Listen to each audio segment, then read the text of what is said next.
जैसा कि ये विदित है कि अपने देश के महान व्यक्तित्व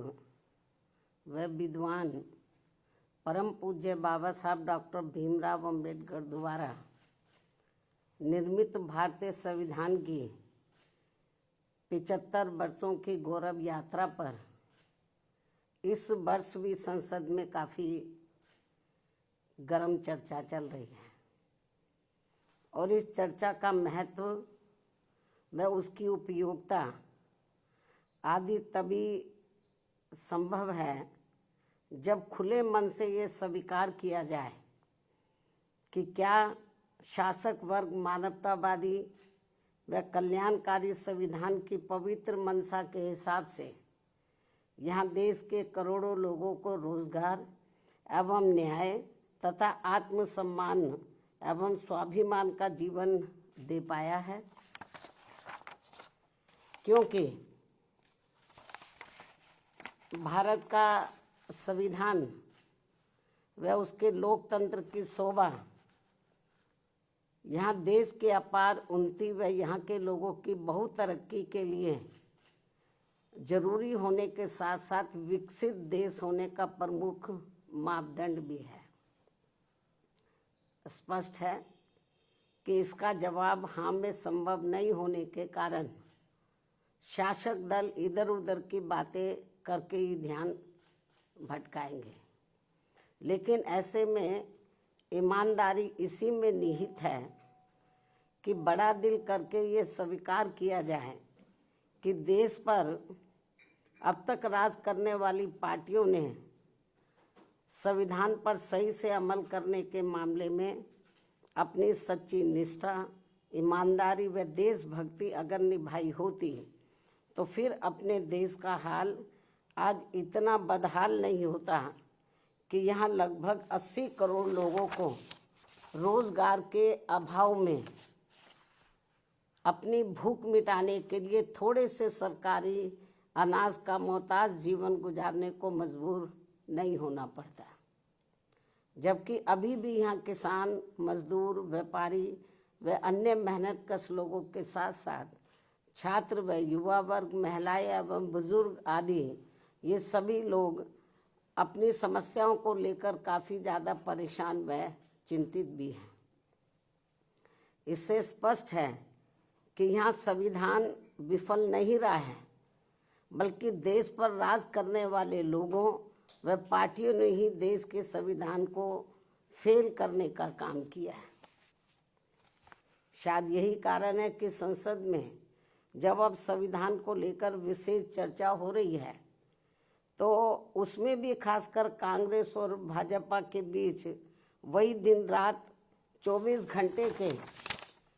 वही घिसे पिटे पुराने आलाप, आरोप प्रत्यारोप तथा हमसे ज़्यादा तुम दोषी जैसी संकीर्ण राजनीति का स्वार्थ ज़्यादा हावी नजर आता है, जिससे मामला फिर से कुल मिलाकर वही ढाक के 3 पात वाली कहावत बनकर रह जाएगा। ये स्थिति देश के लिए अति दुखद व लोगों के भविष्य के लिए भी अति दुर्भाग्यपूर्ण है। इसके साथ ही संसद में हो रही इस चर्चा में सत्ता व विपक्ष को सुनकर ऐसा लगता है कि इन्होंने अपने अपने राजनीतिक स्वार्थ में अब संविधान का ही काफ़ी हद तक राजनीतिकरण कर दिया है और इस मौके पर भी कोई अपने स्वार्थ में संविधान की प्रति को माथे पर लगा रहा है तथा कोई इसे अपने हाथ में लेकर इसको दिखाने में लगा है। और अब तो इसकी आड़ में देश व जनहित के जरूरी मुद्दे भी दरकिनार कर दिए जा रहे हैं, जबकि भारतीय संविधान के मूल निर्माता परम पूज्य बाबा साहब डॉक्टर भीमराव अंबेडकर तो अपने देश में पहली बनी कांग्रेसी सरकार में ये भाप गए थे कि केंद्र व राज्यों में सत्ता जातिवादी व संकीर्ण मानसिकता रखने वाले लोगों के हाथों में रहते हुए यहाँ सदियों से उपेक्षित रहे खासकर SC, ST व OBC वर्गों के लोगों को जिंदगी के हर पहलू में आगे बढ़ने के लिए जो भी इन्हें संविधान में कानूनी अधिकार मिले हैं तो उनका अभिनय सही से पूरा लाभ नहीं मिल पाएगा। और ये सब बाबा साहब ने केंद्र में पहले बने कानूनी मंत्री पद पर रहते हुए खुद होते हुए भी देखा है, जिससे दुखी व चिंतित होकर फिर इन्होंने, यानी कि बाबा साहब डॉक्टर भीमराव अम्बेडकर ने उस समय के प्रधानमंत्री पंडित जवाहरलाल नेहरू को अपने इस पद से इस्तीफा भी दे दिया था। बाबा साहब ने कानूनी मंत्री पद से उनको इस्तीफा दे दिया था। हालांकि उस समय की कांग्रेसी सरकार ने बाबा साहब के इस्तीफा देने के कारणों के बारे में इनको संसद में बोलने तक भी नहीं दिया था। तब फिर इनको मजबूरी में इस संदर्भ में अपनी बात मीडिया में ही रखनी पड़ी थी, जिससे उस समय संविधान व इन वर्गों के प्रति भी कांग्रेस का असली चेहरा खुलकर सामने आ गया था। लगभग यही स्थिति संसद में मेरे साथ भी गुजरी है, जब मुझे अपने लोगों के उत्पीड़न के विरुद्ध राज्यसभा में बोलने नहीं दिया था, और तब फिर मजबूरी में मुझे उस समय राज्यसभा से इस्तीफा भी देना पड़ गया था। इसके साथ ही बाबा साहब के देहांत होने के बाद भी केंद्र में काफ़ी वर्षों तक रही इसी कांग्रेस पार्टी की सरकार ने इनके आदर सम्मान में इनको हर मामले में पात्र रहे भारत रत्न की उपाधि से भी सम्मानित नहीं किया था, जिससे फिर इस पार्टी के सत्ता में हटने के बाद बीएसपी के अथक प्रयासों से ही श्री बीपी सिंह की सरकार में इनको ये सम्मान दिया गया था। उसी समय वर्षों से लटकी पड़ी ओबीसी वर्गों की मंडल कमीशन की रिपोर्ट को भी लागू कर दिया गया था, जिसे कांग्रेस पार्टी ने लागू नहीं किया था। इसको लटका के रखा था, जबरन लटका के रखा था, क्योंकि इनकी मानसिकता सही नहीं थी कांग्रेस की। ये लोग नहीं चाहते थे कि पिछड़े वर्ग के लोगों को भी आरक्षण का पूरा लाभ मिले। इतना ही नहीं बल्कि बाबा साहब की मूवमेंट को आगे बढ़ाने वाले बीएसपी के जन्मदाता एवं संस्थापक मान्यवर श्री कांशीराम जी के देहांत होने पर भी केंद्र में रही इसी कांग्रेस पार्टी की सरकार ने इनके सम्मान में एक दिन का भी राष्ट्रीय शोक घोषित नहीं किया था। ये है भारतीय संविधान के प्रति व इन वर्गों के प्रति भी कांग्रेस पार्टी का असली चाल चरित्र व चेहरा, जो अब ये पार्टी इन वर्गों के वोटों की खातिर इन्हें गुमराह करने में कोई कसर नहीं छोड़ रही है। और अब इस पार्टी के ही नक्शे कदम पर बीजेपी व अन्य विरोधी पार्टियां भी चल रही हैं, जो किसी से छिपा नहीं है। इतना ही नहीं बल्कि बाबा साहब ने अपने कानून मंत्री पद से इस्तीफा देने के बाद उस समय अपने इन वर्गों के लोगों को ये भी कहा था, यदि इन वर्गों के लोगों को वास्तव में संविधान का सही से पूरा लाभ लेना है तो फिर इन्हें केंद्र व राज्यों की भी राजनीतिक सत्ता की मास्टर चाबी खुद अपने हाथों में ही लेनी होगी, क्योंकि इनको संविधान का सही से पूरा लाभ लेने के लिए अब पंडित नेहरू के परिवार से व अन्य सभी जातिवादी व संकीर्ण मानसिकता रखने वाली पार्टियों से भी अब कोई ज़्यादा उम्मीद नहीं रखनी चाहिए, जो ये सब हमें काफ़ी कुछ देखने के लिए मिल रहा है। ऐसे में अब हमारी पार्टी इन वर्गों के लोगों को सावधानी के तौर पर ये भी कहना चाहती है कि इस बार संसद में संविधान पर हुई चर्चा के दौरान जो अभी चल भी रही है, सत्ता व विपक्ष की तरफ से भी इन वर्गों के वोटों को लुभाने के लिए खासकर कांग्रेस व समाजवादी पार्टी ने देश के एससी, एसटी व ओबीसी वर्गों के आरक्षण को लेकर काफ़ी कुछ हवाई बातें कही हैं, जिसमें रत्ती भर भी सच्चाई नहीं है। और यदि इस मुद्दे पर ये दोनों पार्टियां अर्थात कांग्रेस व समाजवादी पार्टी यानी कि ये दोनों पार्टियां संसद में चुप्पी रहती तो ज़्यादा उचित होता, इस मामले में इनकी पोल तो नहीं खुलती, या मुझे पोल खोलने के लिए मजबूर नहीं होना पड़ता, क्योंकि केंद्र में रही कांग्रेस पार्टी की सरकार के समय में वह इसी पार्टी की मिली भगत से समाजवादी पार्टी ने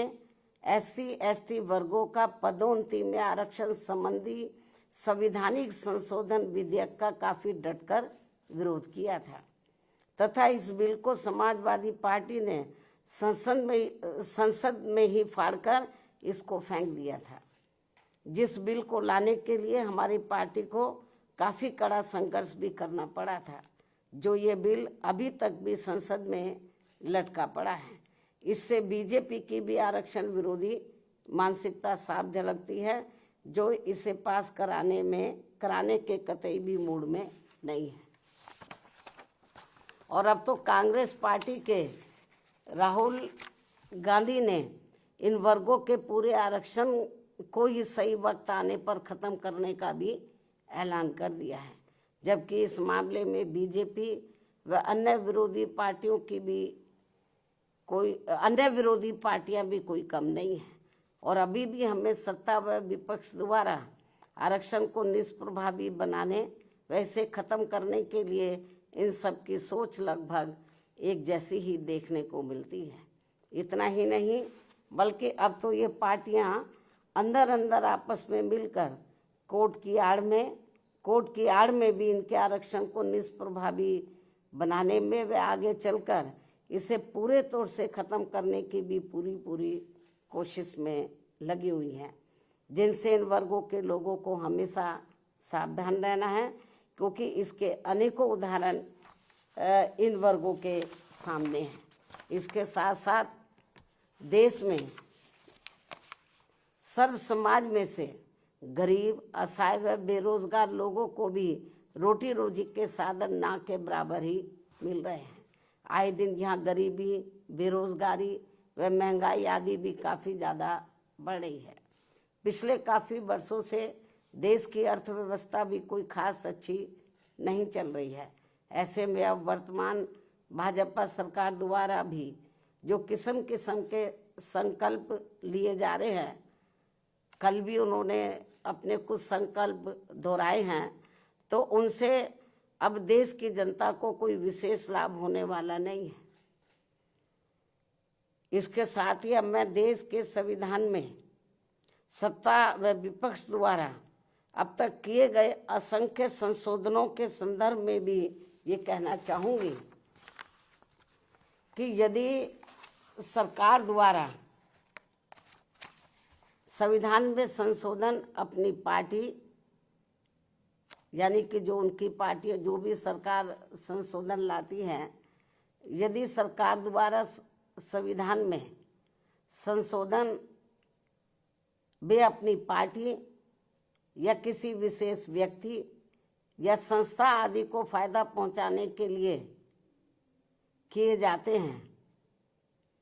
यदि सरकार द्वारा संविधान में संशोधन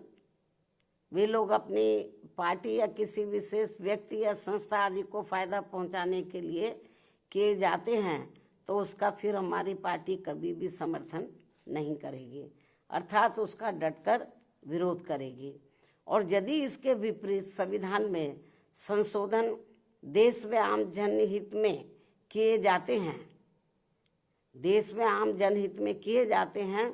तो तभी फिर हमारी पार्टी उनका पूरे तय दिल से समर्थन करेगी। हालांकि इस मामले में कांग्रेस व बीजेपी के नेतृत्व में अनेकों बार बनी केंद्र की सरकार में खासकर SC/ST व OBC वर्गों के हितों की जो इनकी उपेक्षा की गई है, जिसके अनेकों उदाहरण हमारे सामने हैं, ये अति दुख की बात है। इसमें इनकी इन वर्गों के प्रति हीन व जातिवादी मानसिकता भी साफ झलकती है, जो अब ये आगे नहीं होना चाहिए। और इनके ऐसे जो भी मामले अभी तक भी लटके पड़े हैं, उन्हें जल्दी संसद में लाकर पास भी